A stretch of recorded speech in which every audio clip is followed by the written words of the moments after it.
পঁচিশে বৈশাখে উদিত রবি, অস্ত গেল 22শে শ্রাবণ। শ্রাবণের শীতল জলে পুষ্ট প্রকৃতি, শোকে মূর্ছামান, চারিদিকে বিবর্ণ তখন। ঠিক তখন দুপুর 12টা 10। থমথমে আকাশ, বাতাস, মধ্য গগনে থেকেও রবির মুখ ভার।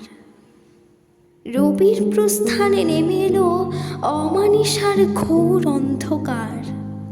হাই হাই, এ কি হলো, এ কি হলো! এই বুঝি নিভে গেল সহস্র রবির আলো।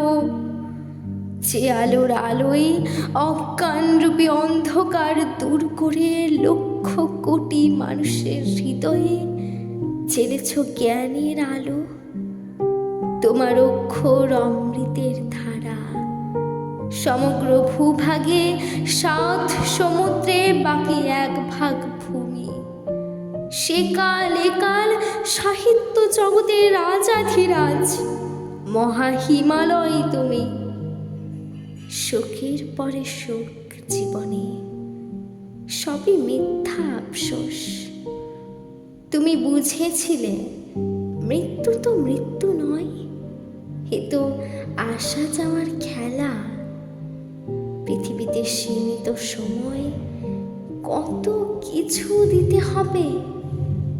তাই শোক ভুলে কলমে কাটত তোমার বেলা।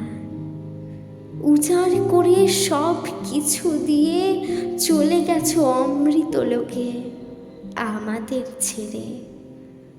নয়নে তোমায় দেখার সৌভাগ্য হয়নি।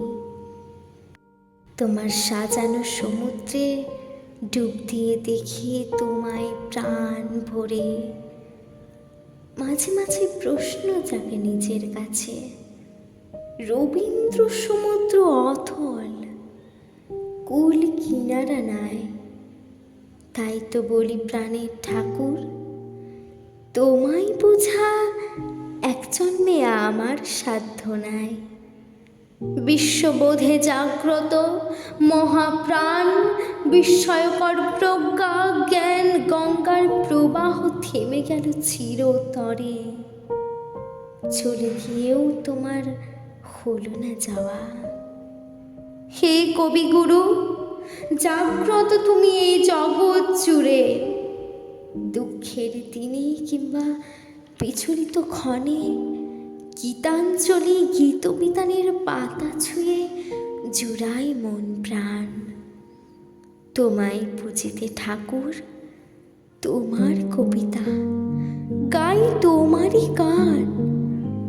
22শে শ্রাবণের পুণ্য লগ্নে তোমার পুষ্পরথ পৌঁছায় অমৃত ধাম। হে কবিগুরু, অশ্রুসিক্ত নয়নে জানাই তোমায় শত সহস্র প্রণাম। অশ্রুসিক্ত নয়নে জানাই তোমায় শত সহস্র প্রণাম।